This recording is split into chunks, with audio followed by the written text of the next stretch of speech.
Jadi, aku habis ngulik DaVinci Resolve di iPad mini 6 selama 1 minggu. Dan hasilnya lumayan mengejutkan. Buat yang mau lihat perjalanan lengkapnya bisa ke TikTokku dulu atau bisa lihat video sebelum ini juga karena udah jadiin satu panjang gitu. Jadi kompilasi gitulah ya. Biar agak panas juga di sini ya. Kita masuk ke ruangan dulu. Gini kan enak ya Adam. Nah sekarang kita balik lagi ke iPad.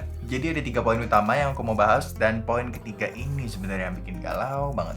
Yang pertama, DaVinci Resolve di iPad ini tuh powerful banget. Dan rencana awalnya sebenarnya kan aku pengen pakai iPad ini untuk kebutuhan editing mobile. Yang singkat cerita emang benar bisa dipakai dengan mantep banget. Ini lebih banget dari cukup software yang untuk kebutuhan editing mobile itu. Dan ini sesuatu yang mantep banget. Bayangin, ini bukan iPad Pro M1, apalagi M2. Ini tuh cuma iPad mini. iPad mini. Tapi powerfulnya itu juga sebenarnya yang bikin ini tuh jadi agak-agak nanti kita balik lagi ke sini, tapi ingat dulu dia ini powerful, tapi ini ada kaitannya sama poin ketiga nanti. Jadi kita lanjut dulu. Yang kedua, vertical video support. Sebenarnya kan aku pengen pakai ini untuk ngedit kayak shorts, TikTok, Reels gitu-gitu kan. Tapi dia nih workspace-nya ketika dipakai untuk ngeliat video vertikal itu terlalu kecil banget. Bisa jadi juga ini karena dia pakai di iPad mini, bukan di iPad Pro. Kalau di iPad Pro mungkin lebih gede ya. Ya pasti lebih gede sih, tapi nggak tahu jadi tetap kekecilan atau enggak. Tapi pas full screen pun dia pasti putar tuh nggak bisa ngebuka ini secara full. Tetap ada black bar di kiri kanannya itu, nggak support vertical video support. Jadi kan rencananya awalnya untuk edit video yang vertikal doang ya, tapi kok kalau gini kan jadi agak bingung juga. Emang bener ketika disambungin ke external monitor jadinya nggak terlalu kecil lagi, tapi kan berarti jadi agak menghilangkan esensi mobilenya. Mungkin yang pakai DaVinci Resolve di iPad Pro bisa ngasih komen kalau di layar iPad Pro gimana kekecilan atau enggak. Poin ketiga terakhir, DaVinci Resolve ini kan powerful, tapi bukan cepat. Sedikit background, aku ini pengguna Final Cut. Udah bertahun-tahun,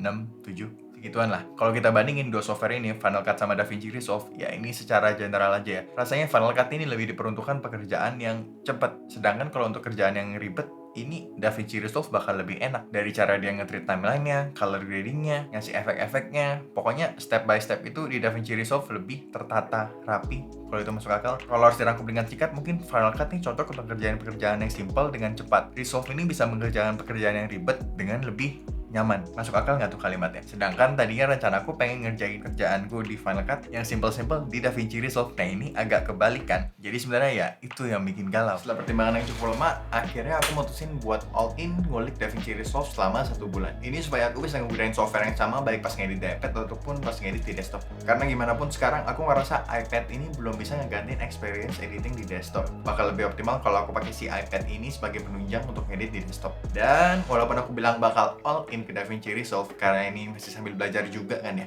Jadi kalau sifatnya itu yang kerjaan, aku bakal masih tetap ngedit di Final Cut karena ini kan masih sambil belajar juga ya Resolve-nya. Jadi takutnya ntar malah bingung ini, bingung itu, nggak bisa ini, nggak bisa itu, kelamaan ngeditnya. Aduh pokoknya daripada kan. Jadi palingan project yang sifatnya lebih personal aja, kayak video ini misalnya. Ini udah diedit full di Resolve. Aku juga bakal update secara harian atau seenggaknya minimal tiap beberapa hari lah di TikTokku karena ini lebih pendek-pendek biasanya kan. Jadi kalau tertarik boleh mampir-mampir ke sana. Dan boleh komen ya kira-kira ada bedanya nggak video ini dari video-video sebelumnya. Soalnya pas ngedit sih lumayan pusing. Jadi buat yang pernah ngelakuin hal yang sama, pindah software atau yang punya tips boleh share-share di komen ya. Gitu aja video kali ini, see you di next video.